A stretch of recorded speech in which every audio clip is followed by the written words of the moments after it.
ഇന്നത്തെ അറിയിപ്പുകൾ. CBSE 10-12 ഫലം മെയ് 8 മുൻപ് പ്രഖ്യാപിക്കും. 44 ലക്ഷത്തോളം വിദ്യാർത്ഥികളാണ് പരീക്ഷ എഴുതിയത്. 2024-25 അധ്യയന വർഷത്തെ CBSE 10-12 ക്ലാസുകളിലെ ഫലം അടുത്ത ആഴ്ച പ്രസിദ്ധീകരിക്കും. ഇത്തവണ 44 ലക്ഷം വിദ്യാർത്ഥികളാണ് CBSE ബോർഡ് പരീക്ഷകൾ എഴുതിയത്.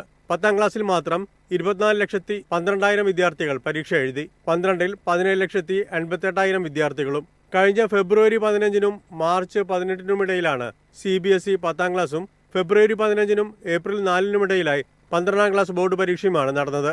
പരീക്ഷാഫലം സംബന്ധിച്ച ഏറ്റവും പുതിയ വിവരങ്ങൾക്കായി വിദ്യാർത്ഥികൾ CBSEയുടെ ഔദ്യോഗിക വെബ്സൈറ്റ് പരിശോധിക്കാവുന്നതാണ്. News desk MyFin TV. എറണാകുളത്തെ ഗ്രാമീണ ടൂറിസം കേന്ദ്രമായ കടമക്കുടി അടിമുടി മാറുന്നു. ഉദ്ഘാടനത്തിനൊരുങ്ങി പിഴല 350 മീറ്റർ റോഡ്. എറണാകുളത്തെ പ്രധാന ടൂറിസം കേന്ദ്രമായി മാറുന്ന സ്ഥലമാണ് കടമക്കുടി. നിലവിൽ കടമക്കുടിയുടെ അടിസ്ഥാന സൗകര്യ വികസനത്തിനായാണ് പിഴല 350 മീറ്റർ റോഡ് ഉദ്ഘാടനത്തിനൊരുങ്ങുന്നത്. വാട്ടർ മെട്രോയുടെ കടമക്കുടി പിഴല ടെർമിനലുകളുടെ നിർമ്മാണം അവസാന ഘട്ടത്തിലാണ്. മെയ് 9 വെള്ളിയാഴ്ച തദ്ദേശ സ്വയംഭരണ മന്ത്രി പിഴല റോഡിന്റെ ഉദ്ഘാടനം നിർവഹിക്കുക. ഒപ്പം വാട്ടർ മെട്രോ ടെർമിനൽ നിർമ്മാണം പൂർത്തിയാകുന്നത് വലിയ പ്രയോജനമായി മാറും. സൗത്ത് ചിറ്റൂരിൽ നിന്ന് കടമക്കുടിയിലേക്ക് വാട്ടർ മെട്രോ ആരംഭിക്കുന്നതോടെ വിനോദസഞ്ചാരികളുടെ ഒഴുക്കിനും കാരണമാകും. News desk MyFin TV. സംസ്കൃത സർവകലാശാലയിൽ ഗസ്റ്റ് ലെക്ചർ ഒഴിവുകൾ മെയ് 12 വരെ അപേക്ഷിക്കാം. ശ്രീ ശങ്കരാചാര്യ സംസ്കൃത സർവകലാശാലയുടെ വിവിധ പഠന വകുപ്പുകളിൽ കരാർ അടിസ്ഥാനത്തിലാണ് അപേക്ഷ ക്ഷണിച്ചിരിക്കുന്നത്. പരമാവധി 11 മാസത്തേക്കായിരിക്കും നിയമനം. 2018 UGC റെഗുലേഷൻ പ്രകാരം B.Ed യോഗ്യതയുള്ളവർക്കാണ് അപേക്ഷിക്കാനാവുക. കാലടി മുഖ്യ ക്യാമ്പസിലും വിവിധ പ്രാദേശിക ക്യാമ്പസുകളിലുമാണ് ഒഴിവുകൾ. English language and literature, history, Malayalam, music, painting, philosophy, കായിക പഠനം, സംസ്കൃതം ജനറൽ, സംസ്കൃതം ന്യായം, സംസ്കൃതം സാഹിത്യം, സംസ്കൃതം വേദാന്തം, സംസ്കൃതം വ്യാകരണം, ഹിന്ദി, ഭരതനാട്യം, മോഹിനിയാട്ടം, ഭൂമിശാസ്ത്രം, അറബിക്, ഉറുദു, മനഃശാസ്ത്രം, social work, sociology, theatre, translation studies, comparative literature, ആയുർവേദം, മ്യൂസിയോളജി എന്നീ പഠന വകുപ്പുകളിലാണ് ഒഴിവുകൾ.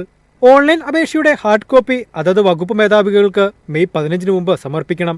SC/ST വിഭാഗങ്ങൾക്ക് 500 രൂപയും മറ്റ് വിഭാഗങ്ങൾക്ക് 750 രൂപയുമാണ് അപേക്ഷാ fees. News desk MyFin TV. ചരിത്ര നേട്ടത്തിൽ സംസ്ഥാനത്തെ പട്ടയ വിതരണം. 3 വർഷത്തിനുള്ളിൽ 1,80,887 കുടുംബങ്ങൾക്കാണ് പട്ടയ വിതരണം നടത്തിയത്. എല്ലാവർക്കും ഭൂമി, എല്ലാ ഭൂമിക്കും രേഖ, എല്ലാ സേവനങ്ങളും സ്മാർട്ട് എന്ന ലക്ഷ്യവുമായി മുന്നേറുകയാണ് റവന്യൂ വകുപ്പ്.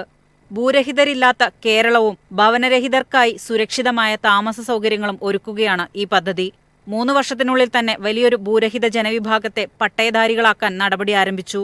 കഴിഞ്ഞ 3 വർഷത്തിനുള്ളിൽ 1,80,887 കുടുംബങ്ങൾക്കാണ് പട്ടയ വിതരണം നടത്തിയത്. പട്ടയ മിഷൻ, പട്ടയ അസംബ്ലി, ഡാഷ്ബോർഡ്, അദാലത്തുകൾ തുടങ്ങിയ പദ്ധതികളിലൂടെ നിലനിൽക്കുന്ന പ്രശ്നങ്ങൾ ലളിതമായി തിരിച്ചറിയുകയും പരിഹരിക്കുകയും ചെയ്യുന്നു. പട്ടയ മിഷൻ എന്ന പുതുമുഖ സംരംഭത്തിലൂടെ വില്ലേജ് തലത്തിൽ നിന്നും സെക്രട്ടേറിയറ്റ് വരെയുള്ള സർക്കാർ ഉദ്യോഗസ്ഥർ, പഞ്ചായത്ത് അംഗങ്ങൾ മുതൽ MLA-മാരെ വരെ പങ്കെടുപ്പിച്ചാണ് ഈ പ്രവർത്തനങ്ങൾ പുരോഗമിക്കുന്നത്. News desk MyFin TV. Guruvayur Devaswom ബോർഡിലെ വിവിധ തസ്തികകളിലേക്ക് അപേക്ഷ സമർപ്പിക്കാനുള്ള അവസാന തീയതി നീട്ടി. ദേവസ്വത്തിലെ 38 തസ്തികകളിലേക്ക് അപേക്ഷ സമർപ്പിക്കുവാനുള്ള അവസാന തീയതി പുതുക്കി മെയ് 12 വരെ നീട്ടി. 439 ഒഴിവുകളാണുള്ളത്. LD ക്ലർക്ക്, ഹെൽപ്പർ തുടങ്ങി വെറ്റിനറി സർജൻ, കലാനിലയം സൂപ്രണ്ട് വരെയുള്ള തസ്തികകളിലേക്കാണ് നിയമനം. 23,000 രൂപ മുതൽ 1 ലക്ഷം രൂപ വരെയാണ് ശമ്പള സ്കെയിൽ. കൂടുതൽ വിശദാംശങ്ങൾക്ക്